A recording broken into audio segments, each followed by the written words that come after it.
So we're here with Ellen McLain, and John Lowrie, and we're going to ask some cool questions. So how are you guys doing today?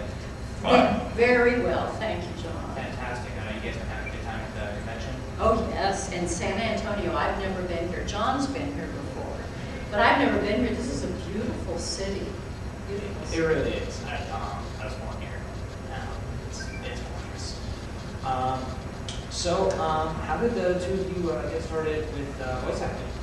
Well, John, I think he should answer that question first because he's the one who got me involved. Yeah, actually, I mean, we started back in the late 80s when we were being DJs for NPR station at Indiana University, and I did a few commercials, and Ellen did a few commercials, radio commercials. So when we moved out to Seattle, I went ahead and put a voice demo together and got an agent, and was doing voice acting and on-camera acting. I've done a few TV shows and a couple of movies, stuff like that.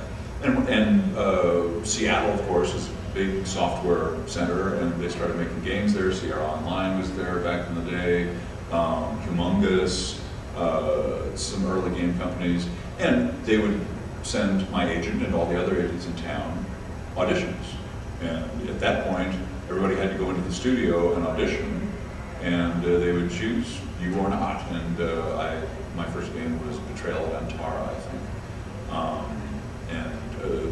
But then, after a while, you start developing a reputation. But really, you just have to audition for every gig. And then for 8 years, I beat on my wife, telling her to get a voice demo, and she finally did. And now she's a bigger star than I am. So, fans out there, get a voice demo. That's what I'm saying. Get a voice demo. Well, you heard it here first, folks. Do you guys play games? John does. Yeah. John does. And I sit in a chair behind him. So I've watched John play Team Fortress 2, and I've watched John play Portal. And Half-Life 2. And Half-Life 2. I've watched him play that. But then also, the first games that I watched John play were the Myst games. Myst and Riven and... Yeah. Big fan of Myst games. Uh-huh. Is it ever weird playing or watching play and hearing your voices? It makes us laugh. One of my favorite, we're both in Half-Life 2. Yeah. And I played all the citizens. And of course, I don't know if you ever played Half-Life 2, but Freeman is the hero, and so I'm always glad to see me. I walk into, as the player, I walk into a room, and the citizens are going, "Oh wow, Freeman, you're here! Now we're going to beat everybody. It's going to be cool." So I'm always glad to see me. But my wife is always trying to get me arrested, because she's the Overwatch, and she's saying, "Citizen, you are very annoying. You are accused of this crime and that crime. We're going to arrest you." And so it's very weird to have me like me so much and my wife just hate me so much. That is good. I don't hate you. No, you just want me arrested. That's right. That's right. What were some of your favorite voice roles, would you say? Well, GLaDOS. I mean, I have to say GLaDOS, sure. But I loved, I loved voicing the turrets, I'm different. Missing, I have to get my turret feeling. Target acquired. Dispensing product. I like voicing the turrets. And and I got to voice Carolyn. But I love the administrator in Team Fortress 2. Overtime. Dreadful. They always hire her to play these very unpleasant people. I don't know why. Yeah, except the turrets. The turrets are pleasant, they just kill you. Yeah, but they're pleasant. They are pleasant. Very pleasant about it. What about you? Well, I mean, certainly one of my favorites is the sniper in Team Fortress 2, because he's just such a, down-to-earth assassin. And the insults that he gets to, that he hurls at everyone and stuff like that are a lot of fun. A couple other very fun roles I did. A guy named Harold Keegan in Fear 2 Project Origin, who starts out as this very rough and tough Marine guy, this kind of mercenary guy, and halfway through gets gassed with this weird government project gas that makes him hallucinate this woman who is kind of the thing about this gas that makes the hallucinations kind of real, and he falls in love with this woman, and he's completely unmanned by her, and so that was very fun to do. And the other one A guy in Halo ODST, what was his name? I forget right now. We're too old to remember. Yeah, but he's just this horrible, awful, powerful South African dude who, is just using his power all kinds of horrible ways to manipulate young girls and all of this kind of stuff. And he eventually gets torn limb from limb by an angry mob. And that was a lot of fun to do. Yes, he had to scream like he was getting torn limb from limb. And what was it? What was the game where you played 13 different characters and then you had to die 13 different ways? Right. The Suffering. And The Suffering too. They had, that was back in the early days. They had me do, I forget what number it was, but maybe 13 different characters. And of course, by the time you get to character number 11, character number 12, character number 13, trying to come up with some different dialect, some different pitch of your voice, some different, pace that you're saying it, and then scream in death throes as each one. Well, you tell me, how do you scream with a Boston accent versus how do you scream with a Georgia accent? Versus how do you scream with a Chicago accent, versus how do you scream with a French accent? I can't do it. If you guys could have a superpower, what would it be? The power to alleviate emotional pain. If I could just walk through a crowd and say, oh, you have emotional pain. Particularly people who are deeply disturbed, people who are, very much in pain. It would be great to just go, just reach, oh, I see, this event here bothers you because that happened and that doesn't make sense. If you just switch all those circuits around so that everything makes sense and they go, oh, now I'm fine. Now I'm happy. That'd be great. How about you? To bring love to the world. That's it. See, we're old. We don't have interesting superpowers. It's not always the most interesting ones that are most useful. So, a little bit before the official interview started, we were talking about hatred in the gamer community a little bit, and I wanted your opinion. Misogyny has been a huge issue with gamers recently with the cross assault debacle and the Amiga Sarkeesian Kickstarter thing. No, I'm not sure what you're talking about. Well, to make a long story short,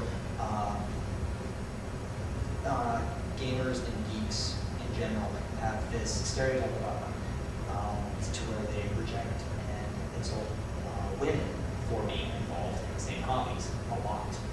And it's become an increasing issue with cross assault. A pro gamer who's a woman was sexually assaulted by her coach on air. And Amiga Sarkeesian was starting a video series to educate people about tropes of women in video games. And she was absolutely berated in comments and emails and such about, you're a woman, you shouldn't be talking about this, et cetera, things like that. And so it's become a real issue lately. So what do you guys think about that? Well, John, I'm not, I don't play games a lot. John does play games some, but I think of myself more as an educator. And I work with a lot of young people. I teach singing, and I teach people ages from 6th grade through high school. And then I have private students. And what I always try to instill in all my students is that each of us is unique. None of us fits into a category. None of us fits into a specific group, per se. And we're unique. And we are individuals. So even though both you, John, and Devin are young men, you're totally unique. You're not in the same, you can't be categorized the same way. No. No one can be categorized the same way. And so, of course, I believe in freedom of speech. I know that sometimes speech can be inciting. It can incite controversy. But as long as the controversy remains verbal and doesn't become physical, I think, well, you know, that's all right. There'll be some controversy. There'll always be controversy, and as long as it remains, you know, just verbal, Well, just talk. But I think there are two things here. I mean, I'm not sure which one you're talking about. I mean, the one subject, which is certainly worthy of discussion, is how women are represented in computer games. The other subject, which is also worthy of discussion, is how female game players are treated in the gaming community. Yeah. And I'm not sure which one. I'm talking more about the latter. About how female gamers are treated. So I mean, this is interesting to me because one of the things that I kind of like about the gaming community as I have experienced it is everybody's kind of anonymous. And you only know a person's gender if they choose to let you know their gender. So you may be playing against the heavy, who's this great big, 400-pound guy with a German accent in Team Fortress 2, but the person who's playing the heavy might be a 90-pound, 14-year-old girl, and you never know. But we have heard, particularly from these guys starting GamerCon, that there is bullying going on online. And I think that on the one hand, you have a lot of people playing computer games that are basically going through puberty, that their hormones are out of control, that they don't know how to be adults yet, and they are in an environment that is uncontrolled for the first time. Children are in an environment that's controlled by adults. Adolescents now, particularly on the internet, can form communities where there is no control, and they're learning how to be civilized as they go. And I think that all kinds of excesses, and verbal excesses, as well as any other kind of excesses, can result. And I think that this is a discussion that needs to be had, that it needs to be observed, and so that we can treat each other civilly. Because to me, bullying diminishes human value. It diminishes the value of the bully, and it diminishes the value of the person.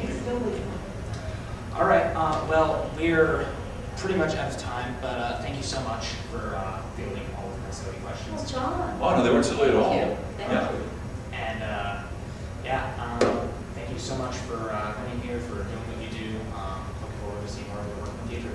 Thanks so much. Thank you, John.